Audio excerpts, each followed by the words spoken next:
Kamili Barindikije wari umutoza w'intore, aho yatorezaga niho twavanye abangaba, niho twabashyingwe. Kamili Barindikije nanjye natorejwe mu itorero rye yayoboraga.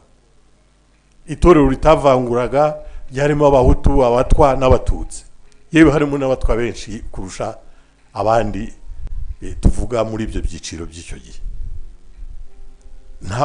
Nanone bikerekana bwa bumwe kuko twabihuriragamo. Abo batwa mvuga bari na benshi babaye mu bambere bagiye guserukira igihugu cyacu mu gihugu cya Canada mu myaka ya za 69 bavaga hangaha imbuye. Abo batwa nyuma bare n'inshuti zanjye cyane, ariko nza kugira ibyago nyuma nza kumva ko abenshi nabo bakoze genocide. Kera najyaga sinza abo twahuye babakomokaho batoya, nyirango mu kigero cyanjye bo barashize, abandi barafunze, abandi bari bisha abantu nabo baratorongera simbize. Naje kubaza bamwe muri abo ngabo basigaye b'abana. Nyakubahwa Minisitiri w'ubumwe bw'Abanyarwanda n'uburere mboneragihugu, nyakubahwa ba governors muri hano, nyakubahwa mugize inteko ishinga amategeko imitwe yombi, bayobozi muyobora district nabo mfatanije, bayobozi mu nzego z'umutekano n'abandi ko muri hano mu cyubahiro cyanyu, nagira ngo mwese twese mbanze bihanganishe kuri uyu munsi turimo twibuka, ariko kandi ari n'umunsi twahisemo kugira ngo abavandimwe, ababyeyi, abana bacu, aba bose mwumvaga Priscilla avugaga mu nkuru ye, twese yatukoze ku mutima kugira ngo tube twabahisemo kubavana aho bari baruhukiye mu mva y'Nyakarekare. Babyumvise yarimo abantu 4,000 birenga, n'abandi bagenzi bacu baturutse ahandi nabo twazanye kugira ngo baze kuruhukira hano hamwe n'abandi. Nagira ngo rero mwese bihanganishe uyu munsi. Nyakarekare nambuye aba bantu bari baharukiye mu by'ukuri n'abantu twimuye ubugira kenshi. Ngira ngo uyu munsi abenshi muri bo ibaye inshuro ya 4 tubimura. Twabanje kubavanaho bari barabajugunye mu myobo, bamwe twiyubakira imva zisanzwe iwacu mu ngo, turongera turahabavana twizezwa ko turi bubashyire mu mva zindi zitunganijwe.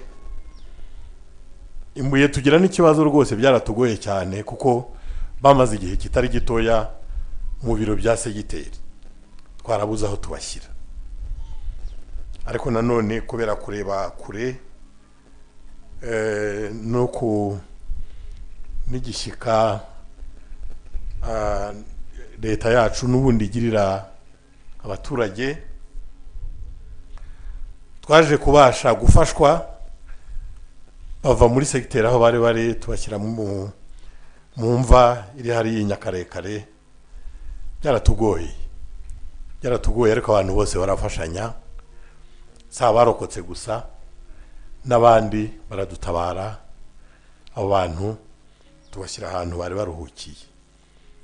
Nanone kandi ejo bundi leta idusaba ku mabwiriza yari yatanzwe yo kugerageza kugabanya imva ziri hirya no hino kugira ngo tubegeranye. Uyu munsi rero mubona tubazanye hano kugira ngo baruhukire hamwe n'abandi. Kugira ngo niba ntibeshye hari amasanduku ageze muri 16 yaje mbere, hakaba hari aya ngaya ane tuzanye hano mu mwanya, yose akaba 20, niyo rero ari mu bya bihumbi 469, twongeyeho n'abandi babiri bongeye kuboneka kandi uyu munsi. Nagira ngo rero muri uyu mwanya nshimire ubuyobozi bw'akarere kacu bwatubaye bugufi, tukaganira tugafatanya, nubwo byari biruhije, ariko tukagera ku mwanzuro wa kigabo wo kugira ngo abantu tubazane hano baruhukire hamwe n'abandi, kandi bikaba bishobotse. Ndashima rero, turashima uruhare leta yabigizemo, district yadufashije, n'abandi bose ntirengagije uruhare rwa Ministeri y'Ubumwe bw'Abanyarwanda n'Uburere Mboneragihugu. Aba bantu bavuye mu mva ya Nyakarekare mu by'ukuri baturutse aha hose kuriya mwumvise Priscilla yabivugaga. Buri gihe yavugaga agace gatoya kari inyuma y'umusozi witwa Mbuye, uri hakurya hano inyuma y'iri hema rindi imbere. Na agace gatoya kangana nko kuva aha ujya hakurya. Kuva igihe yavugiye, mwumvise abo yavuze, mwumvise agahinda n'ishyano, mwumvise n'amazina. Nge rwose ndanamushima Priscilla ko akibuka nayo mazina. Ari abagize nabi, ari n'ababaye victime. Kwibuka nyabyo ni ukibuka n'amazina ukanayavuga. Nge hari abo yavugaga naherukaga kumva hashize imyaka irenze 40 cyangwa 50, ariko yabavuga nkumva ndababona nkahejo tware kumwe. Yavuze ko kwa Gafurumba aho yahuriye n'ishyano n'uburyo bamumwirukanye n'ibyo bakoraga, nkumva ndababona. Yavugaga ko aruvuga bigwi no mubareshya inyuma yambuye hariya, nkumva ndababona imbere yanjye. Kwibuka kwiza rero ndibaza ko ari uko kuvuga abantu mu mazina yabo. Ndetse nanahereho nsaba nyakubahwa Ministre banyakubahwa muyora intara n'aka karere kacu, muzadufashe hariya hari imva aba bantu bavuyemo inyakarekare, muzadufashe twashyira ikimenyetso kandi tugishyireho amazina y'abo bantu bose. Amenshi turayafite, ariko nkuko byagiye bigaragara, hari n'imiryango imwe mu mazina dufite yazimye burundu. Ariko kandi hari n'imiryango, hari n'abantu bagiye baturuka nkuko mwabyumvaga no mu duce twegereye Mbuye, tutari mu murenge wa Mbuye. Hari abagiye baturuka muri komine zahoze ari komine Ntongwe hakurya aha, komine Mugina inyuma yacu hariya, komine Musambira haruguru hagana ku muhanda wa kaburimbo, komine Tambwe ahangaha turi, n'abagiye baturuka handi hirya no hino bari muri biriya bihumbi 4 byaturutse inyakarekare. Ariko Mbuye bavuze kuriya ntabwo ariko yahoze, ntabwo ari kwiteka yari imeze. Ahantu Priscilla avugaga ku musozi wa Mbuye, yagiriye biriya bibazo bingana kuriya kera muri 59 twebwe niho twahungiye. Umusozi wa Mbuye hariya wita ku Cyeru cyambuye, hari mu Runyinya rwambuye, hari ku Gafumbageshi, hari ku Kana kambuye. Ni umusozi umwe ariko ugiye ubamo udusozi navuga tw'impanga. Aho rero muri 59 twe twahungiyeyo. Yewe ndetse agitangira yatangiye avuga ati twese twashakaga kwikoranya ngo tujye ku musozi wa Mbuye. Aho hantu ko twahahungiye, imwe muri iyi miryango yavuze yazaga kutugemurira, baratekaga bakatugemurira. Twahungiye n'inka zacu tugakama, abana bakanywa amata, abandi bakaza kutugemurira. Yewe nabo bazaga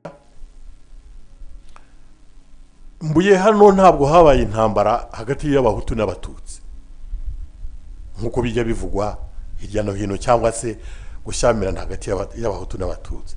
Habaye gushyamirana hagati y'ishyaka ryitwaga Runari n'iryitwa Paremehutu. Iryitwa Paremehutu ryaturukaga mu Marangara hariya haruguru, bagatera Runari hano mu Nduga ishyira amayaga hakurya. Abanyamayaga bariya barazaga bagafatanya n'Abanyambuye bakarwanya Abaparemehutu bavuye mu Marangara. Udusozi twinshi ahangaha Imbuye ma secteur ya za imbere, ariko ntawateruraga ya mpiri bavuze cyangwa cya gihosho cyangwa ya nkota ngo ateme umwana. Ntabwo byigeze biba, bivanyeho kwari kugira ngo basenye ubwo bumwe bwambuye bwari buriho, kuko no kugira ngo Mbuye isenye kityo ubutegetsi bwariho bwayigabyemo ibice byinshi. Hano akumva ari umunyatambwe atakwambuka umugezi w'Ururumanza ngo avugane n'uw'inyakarekare. Amacakubiri iyo yamaze kubibwa mu bantu, icyo ushaka kubakoresha cyose wakibakoresha. Ubwo bumwe rero nabugarutseho jewe muri uyu mwanya twibuka, kugira ngo tumenye ko higeze kubaho Mbuye itandukanye n'iyi tuvuga uyu munsi, yabayemo amahano yabaye. Iyo Mbuye rero jewe muranyizirikana kuko n'aya mazina Priscilla yavugaga, aya mazina uyu mwana yaririmbaga, aba bose yavugaga, n'abantu ubu mbona uyu munsi nkuko nababonaga turi kumwe icyo gihe. Kamiri Barindikije wari umutoza w'intore, aho yatorezaga niho twavanye abangaba, niho twabashyinguye. Kamiri Barindikije nanjye natorejwe mu itorero rye yayoboraga, itorero ritavanguraga, ryarimo Abahutu, Abatwa n'Abatutsi, yewe harimo n'Abatwa benshi kurusha abandi tuvuga muri ibyo byiciro by'icyo gihe. Nanone bikerekana bwa bumwe kuko twabihuriragamo. Abo Batwa mvuga bari na benshi babaye mu bambere bagiye guserukira igihugu cyacu mu gihugu cya Canada mu myaka ya za 69, bavaga ahangaha Imbuye. Abo Batwa nyuma bari n'inshuti zanjye cyane, ariko nza kugira ibyago nyuma nza kumva ko abenshi nabo bakoze jenoside. Kera najyaga sinza abo twahuye babakomokaho batoya, nyirango mu kigero cyanjye bo barashize, abandi barafunze, abandi bari bisha abantu nabo baratorongera simbize. Naje kubaza bamwe muri abo ngabo basigaye babana abantu hasi yawo. Aba bantu tuzanya ahangaha bari abantu, bari ababyeyi bacu, bari abavandimwe bacu, bari abana bacu, kuri bamwe bari abantu twabanaga buri munsi. Njya numva nshaka gusaba ngo aho turi ntitugaheranwe n'agahinda cyane, ngo bitwibagize yuko tuba twibuka abantu babaye abantu, ahubwo nkavuga ngo tujye dushaka n'umwanya tuwuharire no kwibuka ibyiza twasangiye. Iryo torero navugaga, uko twagenderanaga, uko twashyingiranaga, uko twororaga. N'ahangaha twaraborozi, twororaga inka zacu hamwe, amariba yacu, amariba ya Muhanga ari inyuma y'uyu musozi, amariba ya Muhanga mujya mwumva aririmba mu ndirimbo. Amariba rya Rwanshya riri hirya ahangaha ku mugezi witwa Ururumanza. Ibyambu bimwe by'Ururumanza nibyo twashoragamo inka zacu.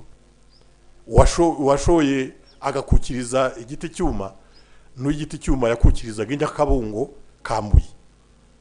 Inama zacu twarazisangiraga, zabaga ari zimwe. Imirimo yose twakoze twarafatanyaga, twarashyingiranye. Avugaga Nikodemu umukuru mu Basinga yashyingiranaga n'abareshya b'inyuma ya Mbuye. Uyu munsi kimwe mu byo tugomba kwishimira ni n'uru rubyiruko mubona aha ngaha, aba bana bose mubona aha ni umushibuka wa mubano w'Abanyambuye, kuko ntibapfiriye gushira. N'abariya bose bavugaga bapfuye bishwe mu buryo bubi bw'agashinyaguro, ariko ntihabuze inkirira hato, kandi yarabyaye irororoka, turongera turisuganya. Njye nakomeje kureba abana bacaga aha ngaha, abakobwa b'inkumi, abasore, abo bose turimo dufatanya aha ngaha, nabashibutse kuri ba bandi uyu munsi turimo twibuka, uyu munsi tuje kwegereza abandi hano ngo tubashyingure hamwe, tujye tuza tubarebere hamwe. Ntawe ushobora rero gutsemba ngo amareho burundu abantu, ntibibaho. N'uwagize igitekerezo akagira inzozi zo kuvuga ngo arashaka gutsemba Abatutsi, ntabwo yabigezeho, nta nubwo yanabishobora, noneho ntibizanashoboka burundu. Aba bantu baraha, aba bana mubona, aba basore, abakuru nkanjye bo twarashize, barashize, hasigaye bake binkirira hato nyine uko nabivugaga.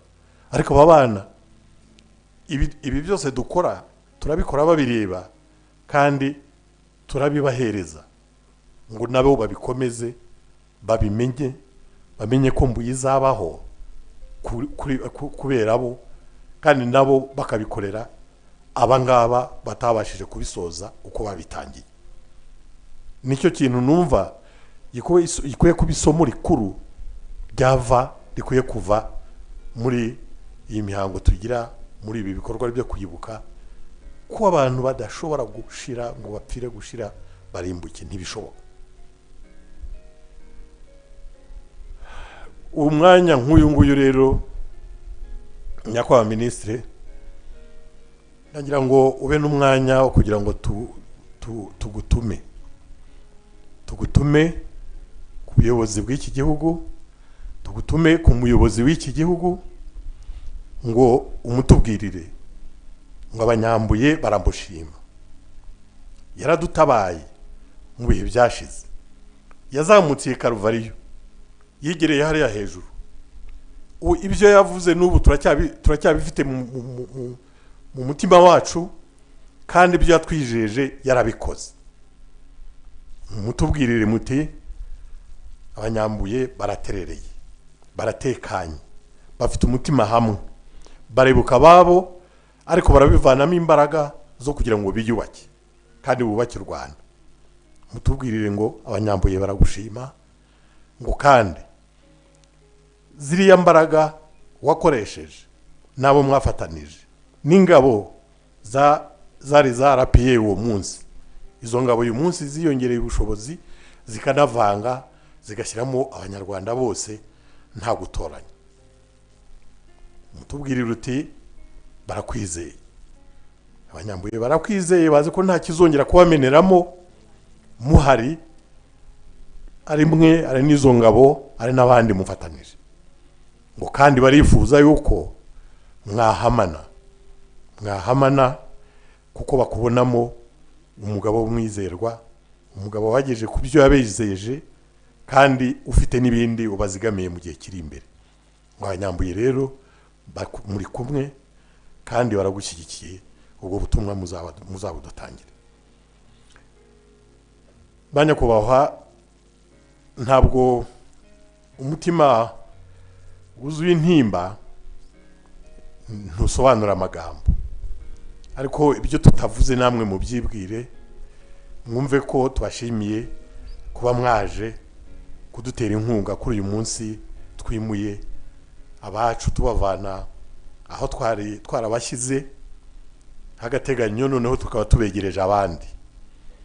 Gahunda za leta turazumva kandi turazikurikiza, kugabanya umubare w'imva zari ziri hirya no hino muri Ruhango nta kundi byari kugenda, kuko buri gasozi kasaga naho gafite imva yako, ariko ubu buryo bwegeranije biraza no kudufasha kubungabunga koko iyi mibiri y'abacu, kubaha icyubahiro kibakwiye, no kubagarurira ubumuntu banyazwe mu gihe bicwaga urw'agashinyaguro. Turagira ngo rero dushimire nanone ubuyobozi bwacu, ubuyobozi bw'akarere kacu, ubuyobozi butwegereye dukorana nabwo buri munsi, kandi twongera nanone gushima ko batwiyegereza tukaganira tukabonera ibisubizo ibibazo duhuriyeho kandi dusangiye. Turagira ngo rero uyu munsi bibe ikimenyetso cyuko tuzahora twibuka abacu, tuzahora tubibukira hamwe twese, tuzahora kandi tunashima abadufashije bose n'abadufasha n'abagikomeza kudufasha muri iki gikorwa turimo tugiye gusoza mu kanya. Nyakubahwa Minisitiri, banyakubahwa muri hano, ndagira ngo noye gufata umwanya urenze uyu, ariko mbabwire ngo mwarakoze igihe cyose twafatanije mu gutegura iki gikorwa, kandi turakomeza kubizeza.